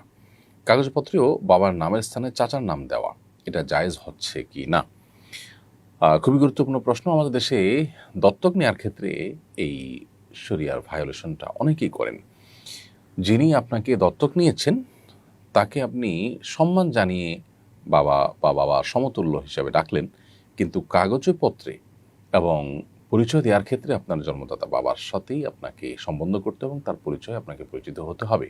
বাবা হিসাবে আপনার জন্মদাতা এবং গর্ভধারণকারিণী মায়ের পরিচয়টা দিতে হবে। এটা যদি আপনি না করেন তাহলে সেক্ষেত্রে এটি গুনাহের কারণ হবে। আল্লাহ তাআলা কোরআনে কারিমে বলেছেন, উদউহুম লিআবাহিহিম ওয়াকসিতু ইনদাল্লাহ, তোমরা সন্তানদেরকে তাদের জন্মদাতা বাবার নামে ডাকো, বাবার সাথে সম্বন্ধ করে ডাকো, অমুকের ছেলে অমুকের মেয়ে এভাবে ডাকো। দত্তক যিনি নিয়েছেন তাদের ছেলে মেয়ে হিসাবে পরিচয় দিবে না। এটাকে আল্লাহ তাআলা পরিষ্কারভাবে কোরআনে কারিমে আমাদেরকে নির্দেশ হিসেবে জারি করেছেন। এছাড়া সহিহ বুখারীতে বর্ণিত হাদিসের নবী করিম সাল্লাল্লাহু আলাইহি ওয়াসাল্লাম থেকে বর্ণিত হয়েছে, তিনি বলেছেন, যে ব্যক্তি তার বাবা নয় এরকম ব্যক্তিকে বাবা হিসাবে দাবি করবে বা বাবা হিসাবে স্থির করবে, ফাল জান্নাতু আলাইহি হারাম, জান্নাত তার জন্য হারাম। এই জন্য আপনার দেবরের উচিত এই কর্মকাণ্ড পরিহার করা। চাচা শ্বশুর আপনার অর্থাৎ তাঁর চাচা, তারা যেহেতু তাদেরকে লালন পালন করেছেন, তাকে লালন পালন করেছেন, সো চাচা বাবার মতো, সেই হিসাবে তাকে সম্মান জানিয়ে বাবা সম্বোধন করাতে দোষ নেই। কিন্তু তার জন্মদাতা বাবাকে চাচা ডাকা দোষের। তাকে বাবা হিসাবে ডাকতে হবে, বাবা ডাকতে হবে, মাকে মা হিসাবে ডাকতে হবে, এবং কাগজপত্রে বাবা মার জায়গায় নিজের জন্মদাতা বাবা মার নাম থাকতে হবে। পালক রেখেছেন যে চাচা, তার নাম রাখা যাবে না। যদি তিনি এটা করে থাকেন তিনি গুনাহগার হচ্ছেন। তার উচিত তওবা করা এবং তার অবস্থার সংশোধন করা। এরপরে বোন রমি আক্তার আপনি লিখেছেন, আমার মেয়ের নাম ফারিস্তা রাখতে চাই, এ নাম রাখতে কোনো অসুবিধা আছে কিনা? এ নামটা না রাখা অনুচিত হবে। আপনার সন্তানের জন্য আপনি সুন্দর নাম নির্বাচন করবেন, কিন্তু ফেরেশতা এটা কোনো মানুষের নাম হওয়ার মতো বিষয় নয়। আল্লাহ রাব্বুল আলামিন মানুষকে মানুষ হিসেবে তৈরি করেছেন, অতএব তার নামের মধ্যে যদি আপনি এমন কোনো শব্দ রাখেন বা এমন কোনো কিছু রাখেন যেটা আসলে মানুষের পরিচয়কেই আপনার বহন করে না, তাহলে সেটা অনুচিত, কারণ এটা অবাস্তব। তাছাড়া আল্লাহ তাআলা মানুষকে যে প্রকৃতি তৈরি করেছেন, ফেরেশতাদেরকে ভিন্ন প্রকৃতি তৈরি করেছেন, বিধায় এ ধরনের নাম পরিহার করে আপনি মেয়ে হিসাবে সর্বোত্তম নাম হয় আমাতুল্লাহ, আমাতুর রহমান, আল্লাহর বাদী, রহমানের বাদী, এইরকম নাম আপনি তাদের রাখতে পারেন। এছাড়া আল্লাহর যে কোনো গুণবাচক নামের শুরুতে আমা শব্দটি অর্থাৎ বাদী বা দাসী শব্দটি যুক্ত করে আপনি নাম রাখতে পারেন। এর বাইরে আপনি সাহাবা ইকরামের নাম, মহিলা সাহাবীদের নাম, তারপরে নবী রাসূলদের পরিবার এর সদস্য, মেয়ের সদস্যদের নাম, এবং নেককার এবং মুহাদ্দিসা বহু মহিলা পৃথিবীর ইতিহাসে গত হয়েছে, তাদের নামে আপনার মেয়েকে নামকরণ করতে পারেন। মেঘে ঢাকা তারা আইডি থেকে আপনি লিখেছেন, আমার হাজব্যান্ডের অতিরিক্ত মোবাইলের নেশা, সারা রাত ও মোবাইল চালায়, মোবাইল রাখতে বললে রাগ করে, আমার করণীয় কি? প্রথম কথা হলো যে মোবাইলের নেশা খুবই ভয়াবহ একটি বিষয়। তো এই আসক্তি থেকে বাঁচাবার জন্য তাকে এর সাথে সংশ্লিষ্ট কোনো বই কিংবা কোনো লেকচার ইত্যাদি তাকে শোনাতে পারেন। এর ভয়াবহতা নিয়ে আপনি নিজে বোঝানোর পাশাপাশি যাদেরকে দিয়ে কাউন্সেলিং করলে, যাদেরকে দিয়ে বোঝালে তিনি বুঝবেন বা তার এই কাজ পরিহার করবেন মনে হয়, আপনি অবশ্যই তাদের শরণাপন্ন হবেন। এর বাইরে আল্লাহ তাআলার কাছে আসলে দোয়া করা ছাড়া তো আর আপনি তাকে বাধ্য করতে পারেন না, বিধায় আপনি আল্লাহর কাছে চোখের পানি ফেলবেন, এবং দোয়াটা এমন এক অস্ত্র যে এর মাধ্যমে সব অসাধ্য সাধন করা যায়, বিধায় আপনি আল্লাহ তাআলার কাছে কায়েমন বাক্যে প্রার্থনা করা, দোয়া করা, এই কাজটি অব্যাহত রাখবেন। আল্লাহ তাআলা হেদায়েতের মালিক। তৌফিক বিন মহাসিন এআইডি থেকে আপনি লিখেছেন, একটা গরু দিয়ে কি 7টি আকিকা করা যাবে? ফোকায়ে হানাফের মতে করা যাবে। মেয়ে হলে 7 জনের তরফ থেকে, ছেলে হলে 1 জনের তরফ থেকে 2 শরিক, এভাবে হিসাব করে একটা গরু, এটা 7টি আপনার আকিকা হিসাবে যথেষ্ট হবে। অর্থাৎ আকিকা 60 ছাগলের কাজ দিবে, যদিও এ সম্পর্কে অন্যান্য ফোকাহে একরাম, বিশেষ করে ফোকাহে হাম্বলি বা আপনার সৌদি আরব উলামা একরাম, তাদের ভিন্ন মত রয়েছে।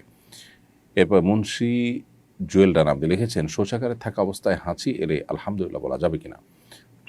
আমরা শৌচাগারে থাকা অবস্থায়, টয়লেটে থাকা অবস্থায় হাঁচি আসলে মুখে উচ্চারণ করে আলহামদুলিল্লাহ বলা অনুচিত হবে, যেহেতু আলহামদুলিল্লাহর মধ্যে আল্লাহর নামটি রয়েছে এবং আল্লাহর নাম এর জিকির এরকম নাপাক নোংরা জায়গাতে, অপবিত্র জায়গাতে এটা মুখে উচ্চারণ করা অনুচিত এবং এটাকে মাকরু বলেছেন ফুকায়ে কেরাম। সেজন্য মুখে উচ্চারণ না করে মনে মনে আমরা আলহামদুলিল্লাহ বলবো।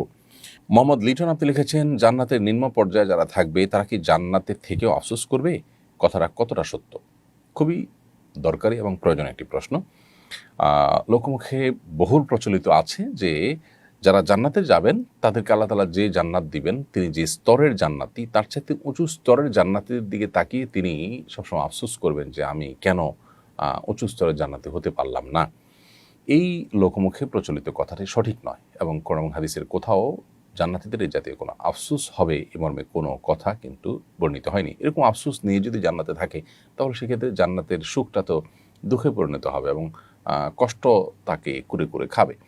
তাহলে আর জান্নাতে যে কোনো কষ্ট থাকবে না, কোনো দুঃখ থাকবে না, সে বিষয়টি কীভাবে প্রমাণ হয়?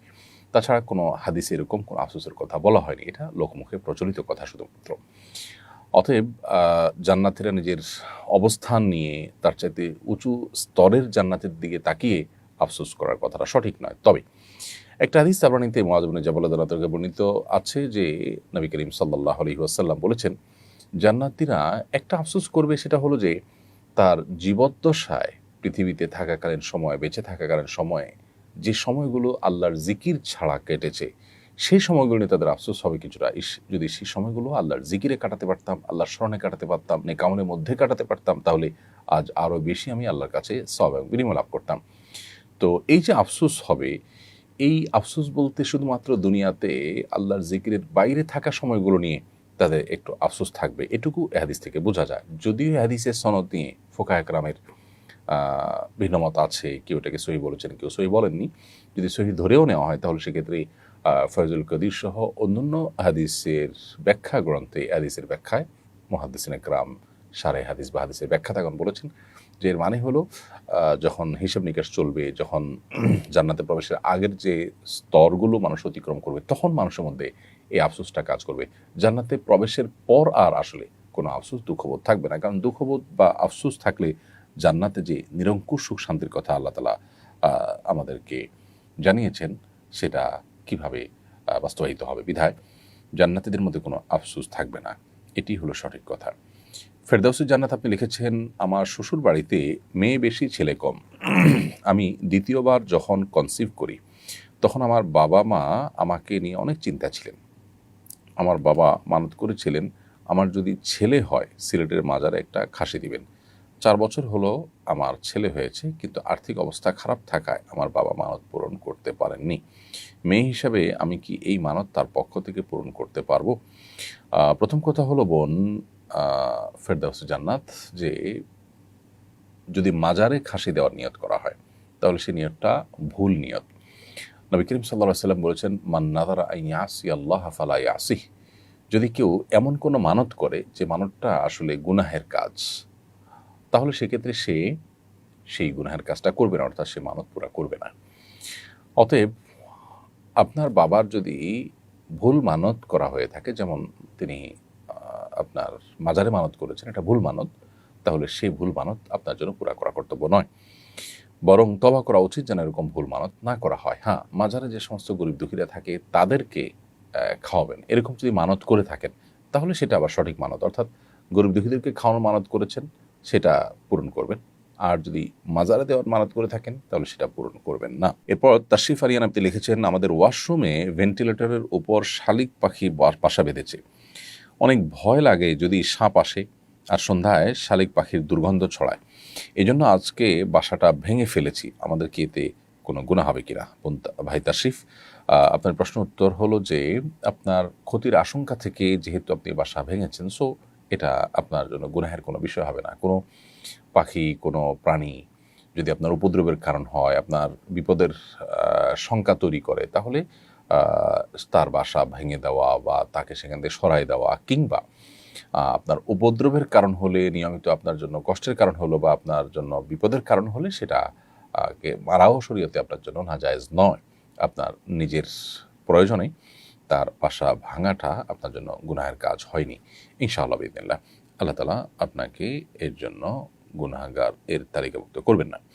আব্দুর রহিম আপনি লিখেছেন, আমি সৌদি আরবের দাম্মামে থাকি, আমরা 3 জন এক রুমে থাকি। আমার 2 জন রুমমেট বিভিন্ন অপরাধের সাথে জড়িত, যেমন হারাম উপার্জন, পরকিয়া, জুয়া, আলেম বিদ্বেষ, নামাজ না পড়া ইত্যাদি। এখন আমি কি তাদের সাথে একই রুমে থাকতে পারি কিনা?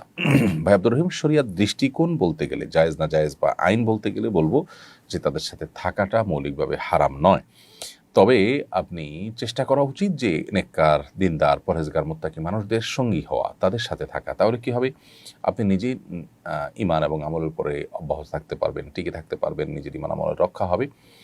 আর সেই সাথে এ ধরনের মানুষজন যারা আছে তাদের সাথে থাকার ফলশ্রুতিতে আপনার মধ্যে যে খারাপ প্রবণতা বা খারাপ অভ্যাস গড়ে তোলার আশঙ্কা আছে, গড়ে ওঠার আশঙ্কা আছে, এটাতে কাউকে বেঁচে থাকতে পারবেন। আল্লাহ তাআলা বলেছেন, ইয়া আইয়ুহাল্লাযীনা আমানু তাকুল্লাহ ওয়া কুনু মা'আস সাদিকিন, হে ঈমানদারগণ, তোমরা আল্লাহকে ভয় করো, তাকে অবলম্বন করো এবং সাদিকিন বা সত্যবাদী যারা আছেন, নেককার যারা আছেন, তাদের সঙ্গে থাকো। এজন্য আপনি চেষ্টা করবেন ভালো মানুষের সাথে থাকার। দেলোয়ার হোসেন লিখেছেন, আমি একটি বালিকা উচ্চ বিদ্যালয়ে চাকরি করি, ইসলামী দৃষ্টিতে চাকরি বৈধতার সম্পর্কে জানাবেন। পর্দা রক্ষা করা আমাদের জন্য ফরজ। সাধারণত বালিকা উচ্চ বিদ্যালয়ে যদি আপনি শিক্ষকতা করেন বা চাকরি করেন, সেখানে পর্দা রক্ষা করাটা আপনার জন্য কঠিন, বরং অসম্ভব অনেকটা। যদি সেরকমটিই হয় যে নিশ্চিত সেখানে আপনাকে পর্দা লঙ্ঘন করতে হয়, তাহলে সেটা নাজায়েজ হবে। আমরা অনেকে এক্ষেত্রে নানান কুযুক্তি দিয়ে থাকি। আমরা মনে করি যে রাস্তাঘাটে গেলেও তো আমাদের অনেক চোখের গুনাহ হয়, তাহলে আমাদের চাকরি করা কেন নাজায়েজ হবে? মূলত একটা হলো যে আপনার ইচ্ছার বাইরে বা আপনার অজান্তে বা হঠাৎ হয়ে গেছে, যেটা আপনার নিয়ন্ত্রণে না। আরেকটা হলো আপনি জেনে শুনে গুনাহ করতে হবে। আপনি সেরকম জায়গায় প্রতিদিন যাচ্ছেন, আপনি জানেন যে সেখানে আপনাকে গেলেই গুনাহে লিপ্ত হতে হবে। অর্থাৎ আপনি চাইলেও নিজেকে সেভ করতে পারেন না। এরকম যদি হয়, তাহলে সেক্ষেত্রে সে চাকরি করা আপনার জন্য জায়েজ হবে না। আর যদি আপনি নিজেকে সেভ করার কোনো ওয়ে থাকে, কোনো রাস্তা থাকে, তাহলে অবশ্যই সেটি জায়েজ হবে। এমডি জিহাদ আপনি লিখেছেন, ভাই মোরতাদ হয়ে গেলেও কি তার সঙ্গে আগের মতো সম্পর্ক রাখতে হবে? সাধারণ কাফিরের সাথে সম্পর্ক স্বাভাবিক রাখতে হবে যদি তারা আমাদের রক্ত সম্পর্কীয় কেউ হয়, বাবা, মা, ভাই, বোন। তারা যদি সাধারণ অমুসলিম হয়, তাহলেও তাদের সাথে সুসম্পর্ক বজায় রাখা, আত্মীয় হিসাবে তাদের কল্যাণ কামনা করা, তাদের সাথে সম্পর্ক রক্ষা করে চলা, এগুলো আমাদের কর্তব্য বা শরিয়া নির্দেশিত। কিন্তু মোরতাদ হয়ে যাওয়াটা সাধারণ কাফের হওয়ার মতো নয়, বরং এটা কুফুরির সর্বোচ্চ জঘন্য স্তর। যার কারণে ইসলামের শরিয়ার বিচার ব্যবস্থায় দণ্ডবিধিতে মোরতাদের মৃত্যুদণ্ডের বিধান শরিয়া রেখেছে পরিষ্কারভাবে। এ মর্মে নবী করিম সাল্লাল্লাহু আলাইহি ওয়াসাল্লাম হাদিস রয়েছে এবং সমস্ত ফুকাহা একরাম একমত। অতএব নিজের আত্মীয় স্বজনের ভিতরে ভাই, বোন, এরকম কোনো আত্মীয় যদি ইরতিদাদ বা ধর্মত্যাগের মতো এরকম গুনাহে লিপ্ত হয়, আল্লাহ মাফ করুন, তাহলে সেক্ষেত্রে তাদের সাথে আগের মতো সম্পর্ক রাখা আপনার কর্তব্য নয়, বরং যদি তাদেরকে দাওয়াত দেওয়ার সুবিধার্থে, তাদেরকে দিনের পথে ফিরে আনার প্রয়োজনে তাদের সাথে সম্পর্ক রাখেন আপনি, এবং সম্পর্ক রাখলে সেটা করতে পারবে বলে মনে হয়, তাহলে সেটা আপনি করতে পারেন। আর তা না হলে তাদের সাথে আগের মতো সম্পর্ক আপনাকে রাখতে হবে না, বরং আল্লাহর জন্যই তাদেরকে আপনি ত্যাগ করবেন। কলি আখতার আপনি লিখেছেন, আমার একজন আত্মীয় মসজিদে নামাজ পড়ে না, কারণ ইমামের পড়া শুদ্ধ হয় না, বাড়িতেই পড়ে। এ ব্যাপারে কিছু বলুন। বনকলি আক্তার, আপনার যে আত্মীয় মসজিদে নামাজ পড়ছেন না, ইমামের পড়া শুদ্ধ নয় এই অজুহাতে তিনি সঠিক কাজ করছেন না। কারণ প্রথমত ইমামের পড়া শুদ্ধ না হলে দেখতে হবে যে শুদ্ধতাটার মাত্রা কতখানি, মানে অশুদ্ধতাটার মাত্রা কতখানি। যদি এমন হয় যে নামাজই সহি হয় না, তাহলে সেক্ষেত্রে এই নামাজ অবশ্যই পড়বেন না, কিন্তু বিকল্প ব্যবস্থা করবেন। হয় ইমাম পরিবর্তন করার জন্য উদ্যোগ নেবেন, আর এই সময়ের মধ্যে যতক্ষণ পর্যন্ত ইমাম পরিবর্তন না হয় ততক্ষণ পর্যন্ত অন্য কোনো মসজিদে জামাতের সাথে নামাজ আদায় করতে হবে, অন্য কোনো ইমামের সাথে নামাজ আদায় করতে হবে। বাড়িতে পড়বেন শুধুমাত্র তখন যদি বিকল্প কোনো মসজিদ না থাকে, তাহলে সেক্ষেত্রে তারপরে সেটা জামাতের সাথে আদায় করা উচিত। এজন্য তার এই কাজটা ভুল কাজ। আর যদি ইমামের কেরাতের অশুদ্ধতাটা সেই পর্যায়ে না হয় যে নামাজ সহি হয় না, তাহলে সেক্ষেত্রে ওই ইমামের পিছনে নামাজ পড়তে হবে। তারপরেও জামাত ত্যাগ করা বা বাসায় একা একা নামাজ পড়া উচিত হবে না। এরপরে প্রশ্ন হলো, আমার হাজব্যান্ড রেশন পায় প্রতি মাসে, রেশন চাকুরিজীবী এবং তার স্ত্রী সন্তানের জন্য দেয়া হয়। আমার শাশুড়ি বলেছেন কিছু রেশন ওনাকে দিতে, এরপর থেকে অর্ধেক আমরা রেখে বাকি অর্ধেক তাকে দিই। 1 মাসের রেশন দিয়ে পুরো পরিবার চলা যায়, কিন্তু আমার শাশুড়ি রেশনের বাকি অর্ধেকও চাইছেন আত্মীয়দের দেওয়ার জন্য। আমার হাজব্যান্ড তাও দিতে চান, মা কিছু চাইলে সে না করতে পারে না। কিন্তু প্রশ্ন হলো, আমার শাশুড়ির আবদার গ্রহণযোগ্য কিনা। মা হিসেবে সন্তানের কাছে চাইতেই পারেন, যদি মা মনে করেন যে সন্তানের এটা ছাড়াও চলে, তাহলে সেক্ষেত্রে যেহেতু অন্য আত্মীয়দেরকে দিতে চাইতেছেন, তার মানে এটা একরকম দানের সব পাওয়ার ব্যাপার। তো মা সে আবদার তো করতেই পারেন, কিন্তু যদি এটা দান করলে সন্তানের কষ্ট হবে, সন্তান নিজের চলার মতো অবস্থা নেই, তাহলে সেক্ষেত্রে মা তো এ আবদার করা অনুচিত। অর্থাৎ এটা ভ্যারি করবে পুরো অবস্থার উপরে। আর সন্তান হিসাবে আপনার স্বামীর জন্য এটা কর্তব্য নয় যে মা বললেই সেটা দিয়ে দিতে হবে। যদি বিশেষ করে তার যদি অসুবিধা হয়, কষ্ট হয়, তাহলে সেক্ষেত্রে দিতে তিনি বাধ্য নন, তবে আদবের সাথে মাকে বুঝিয়ে বলা দরকার। আমরা একটি কনফারেন্সে গিয়েছিলাম, সেখানে আমি মুসাফির। আসরের নামাজ পড়ার সময় আমাকে ইমামতির জন্য বলা হয়। ওখানকার বাকি 90% প্লাস মুসল্লি মুকিম ছিলেন। আমি বললাম, আমি তো মুসাফির, আপনাদের মধ্য থেকে মুকিম একজন ইমামতি করেন, যাতে আমিও পূর্ণ 4 রাকাত নামাজ পড়তে পারি। এখানে ইমামতি ছেড়ে দেওয়াটা কি উচিত হয়েছে কিনা? ইমামতি করাটা তো ফরজ ওয়াজিব কোনো কাজ নয়, বিধায় আপনি কোনো মুকিমের পিছনে নামাজ পড়লেন, আপনার নামাজ আদায় হয়ে গেছে। কিন্তু মুকিম হিসাবে 2 রাকাত যদি আপনি পড়তেন আর বাকিরা আপনার পেছনে 2 রাকাত প্লাস করতো, তাহলে একই সিলায় অনেকের অজানা মাসালা জানা হয়ে যেত, সেটা হতো আপনার জন্য বেশি ভালো। তাছাড়া শরিয়া মুসাফির হিসাবে আপনার জন্য 2 রাকাত পড়ার বাধ্যবাধকতা রেখেছে। সো 2 রাকাতেই আপনি তুষ্ট থাকা উচিত শরিয়ার বিধানের ব্যাপারে, এই তুষ্টি আমাদের থাকা দরকার। তারপরে আপনার নামাজ হয়ে গেছে। পায়ের উপর পা তুলে শোয়া কি জায়েজ? পায়ের উপর পা তুলে শোয়া না জায়েজ বা নিষিদ্ধ কোনো বিষয় নয়। অমুসলিমের মুখে নবীজির নাম শুনলে কি দুরূদ পড়তে হবে? নবীজি সাল্লাল্লাহু আলাইহি ওয়াসাল্লামের নাম শুনলে দুরূদ পাঠ করতে হবে। নবী সাল্লাল্লাহু আলাইহি ওয়াসাল্লাম বলেছেন, যে ব্যক্তির সামনে আমার নাম পাঠ করা হলো অথচ সে দুরূদ পাঠ করলো না, সে কৃপণতা করলো। এখানে মুসলিম অমুসলিমের কোনো পার্থক্য তিনি করেননি, বিধায় যদি কোনো অমুসলিম নবীজির নাম বলেন আমরা দুরূদ পাঠ করব, এই দুরূদ পাঠ করে অমুসলিমকে আমি কিছু দিলাম না, দুরূদ পাঠ করার মতো নবী সাল্লাল্লাহু আলাইহি ওয়াসাল্লামের জন্য আমি আল্লাহর কাছে দোয়া নিবেদন করলাম, যেটা আমার নিজের উপকারে আসবে। কেউ বিছানায় নামাজ পড়ছে, তার সামনে লম্বা পর্দা ঝুলছে, এক্ষেত্রে ওই নামাজরত ব্যক্তির সামনে দিয়ে অতিক্রম করা জায়েজ আছে কিনা? যদি মুসল্লির সামনে পর্দা ঝোলানো থাকে, তাহলে পর্দার বাইরে দিয়ে তো আপনি অবশ্যই যাতায়াত করতে পারবেন। হারাম টাকা মসজিদ নির্মিত হয়েছে, আমি যদি বিষয়টা জানি, সেই মসজিদে নামাজ পড়তে পারবো কিনা? যে মসজিদটা হারাম টাকায় নির্মিত হয়েছে আপনি জানেন, সেটা হারাম টাকায় নির্মিত হলেও মসজিদ হয়ে যায় এবং সালাত আদায় করলে সালাত আদায় হয়ে যাবে। যদিও যারা এই কাজটি করেছেন তারা গর্হিত কাজ করেছেন এবং আল্লাহর ঘরকে হারাম তারা নির্মাণ করা বা ডেভেলপ করা তাদের অন্যায় হয়েছে। ইচ্ছাকৃতভাবে বা অনিচ্ছাকৃতভাবে কারো ঘরে উঁকি দিয়েছি, এ সময় কাউকে বেপর্দা অবস্থায় বা সতর্ক অবস্থায় দেখেছি, এক্ষেত্রে তার কি হক নষ্ট হবে? তার কাছে কি মাপ চাইতে হবে? এরকম পরিস্থিতিতে তওবা ইস্তেগফার তো করতেই হবে। আর তার কাছে মাপ চাইতে গেলে তিনি যদি আরও বিব্রত হন, অপমানিত হন, তাহলে সেক্ষেত্রে আল্লাহর কাছে মাপ চাইবেন এবং তার কাছ থেকে সাধারণভাবে ক্ষমা চেয়ে নেবেন, যে তার যেন কোনো দাবি দেওয়া, কোনো দুঃখবোধ, কোনো হক যেন না নষ্ট করে থাকলে আল্লাহ যেন মাফ করে দেন, এভাবে কমন মাপ চেয়ে নেবেন। ডিটেল বলতে গেলে যদি আরও সম্পর্ক নষ্ট হয় অথবা তিনি আরও আপনার বিব্রত হন, তাহলে সেক্ষেত্রে তাকে এটা উল্লেখ করে মাপ চাওয়া দরকার নেই। এরপরে প্রশ্ন হলো, আমি বাবা মার সাথে কোনো এক জায়গায় গেলাম যেটা সফরের দূরত্ব, কিন্তু কতদিন থাকবো তা জানি না। গন্তব্যস্থলে গিয়ে জানতে পারলাম আমরা 15 দিনের কম সময় থাকবো। এখন আমাকে কি কসর করতে হবে? যদি 15 দিনের কম সময় আপনি থাকবেন বলে মনে হয়, তাহলে সেক্ষেত্রে আপনি সেখানে অবশ্যই কসর করতে পারবেন, বরং কসর করতে হবে আপনাকে। ফরজ গোসল যদি পুকুরে নেমে করি, তাহলে কি পুকুরের পানি ব্যবহৃত পানির তালিকায় পড়বে এবং সে পুকুরের পানি কি নাপাক হয়ে যাবে? পুকুর যেহেতু সাধারণত বড় হয়ে থাকে, এটা আপনার কোনো আপনার ছোট গড়ের মতো হয় না, অতএব সেই পানি ব্যবহৃত পানি হিসাবে গণ্য হবে না এবং সেখানে আপনার অল্প স্বল্প নাপাক লাগলে পানির সাথে মিশে গেলে পানিটা নাপাকও হয়ে যাবে না। হাজব্যান্ড যদি নিজেই নিজের ও আহলিয়ার সোশ্যাল মিডিয়ায় কাপল ছবি আপলোড করেন, এতে আহলিয়ার কি গুনাহ হবে? স্ত্রীর উচিত স্বামীকে নিষেধ করা।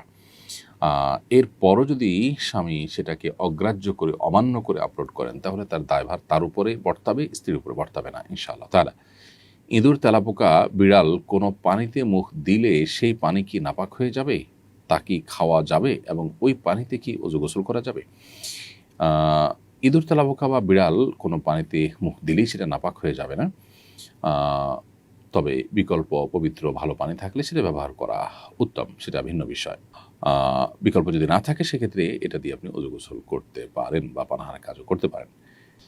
জোহর ও আসরের সালাতে নিচু স্বরে কেরাত পড়তে হয়, তবে আশপাশে শোনার মতো কেউ না থাকলে জোরে পড়া যাবে কিনা? জোহর এবং আসরে আমাদেরকে নীরবে কেরাত করতে হবে, সরবে কেরাত পড়া যাবে না। অতএব কেউ আশপাশে থাকুক বা না থাকুক আমাদেরকে নীরবেই কেরাত পাঠ করতে হবে। হ্যাঁ, নিজের কানে শুনতে পান এতটুকু সরবে তো আপনি পড়তেই পারেন, কিন্তু আশপাশের লোক শুনতে পায় সেরকম আওয়াজ দিয়ে আপনার জন্য জোহর আসর নামাজ পড়া উচিত নয়। এমনকি যদি আশপাশে কেউ নাও থাকে, এখানে কেউ থাকা না থাকা সম্পর্ক না, সম্পর্ক হলো যে আমাকে নীরবে পাঠ করতে হবে, তেলাওয়াত করতে হবে নামাজের মধ্যে জোহর আসরে, সেই জিনিসটা খেয়াল রাখতে হবে। এরপর প্রশ্ন হলো, আমার খালু হাসপাতালে মারা গেছেন, এখন গ্রামের বাড়িতে একা হয়ে গেছেন, তাকে দেখাশোনা করার মতো কেউ নেই, এই জন্য তিনি কি মেয়ের বাসায় গিয়ে ইদ্যত পালন করতে পারবেন? হ্যাঁ, সেখানে তিনি ইদ্যত পালন করতে পারবেন যদি আপনার মার সেখানে সরি আপনার খালার যদি সেখানে দেখাশোনার মতো কেউ না থাকে। অতএব আপনার খালা তার মেয়ের বাসায় গিয়ে ইদ্যত পালন করতে পারবেন। আব্দুল্লাহ লিখেছেন, আমার বয়স 39, বিবাহিত 10 বছর, স্ত্রীর সঙ্গে 5 বছর ধরে কোনো শারীরিক সম্পর্ক নেই। তালাকের বিষয়ে আলোচনা হলেও স্ত্রী চুপ থাকে, সামাজিক কারণে একতরফা তালাক দিচ্ছি না, শারীরিক চাহিদা পূরণে হস্তমৈথুন করতে হয়, শরীয়ত অনুযায়ী করণীয় কি? আল্লাহ তাআলা মাফ করুন, হস্তমৈথুনকে হারাম করা হয়েছে শরিয়াতে পরিষ্কারভাবে। অতএব আপনার স্ত্রীর সাথে এত বছর ধরে শারীরিক সম্পর্ক না থাকাটা এটা অন্যায় কাজ। এটা স্ত্রীর পক্ষ থেকে যদি বাধার কারণে এটা হয়, সেক্ষেত্রে তিনি গুনাহগার হচ্ছেন। আপনি আপনার হক আদায় করবার ইখতিয়ার শরীয়ত আপনাকে দিয়েছে, সো আপনি হক আদায় করতে পারেন। আর যদি নিজের চরিত্র হেফাজত কোনোভাবে করতে না পারেন, প্রয়োজন আপনাকে দ্বিতীয় বিবাহ করার উদ্যোগ আপনাকে নিতে হবে, স্ত্রী যদি আপনাকে অধিকার থেকে বঞ্চিত রাখেন। তারপর আপনার জন্য এই হস্তমৈথুনে গুনাহে লিপ্ত হওয়া জায়েজ নয়, যেহেতু আপনার বিকল্প আপনার সামনে আছে। তানভীর জাহিদ হৃদয় আপনি লিখেছেন, আমাদের দেশের সরকারি অনেক ঊর্ধ্বতন কর্মকর্তা অফিসের অধীনস্থ কর্মচারীদের দিয়ে ব্যক্তিগত কাজ করিয়ে নেন, যা চাকরির চুক্তির অংশ নয়। কর্মচারীরা চাকরি হারানোর ভয় কিছু বলতে পারেন না। কোরআন হাদিসে আলোকে এই আচরণ শরীহ হুকুম জানাবেন। এটা সন্দেহাতীতভাবে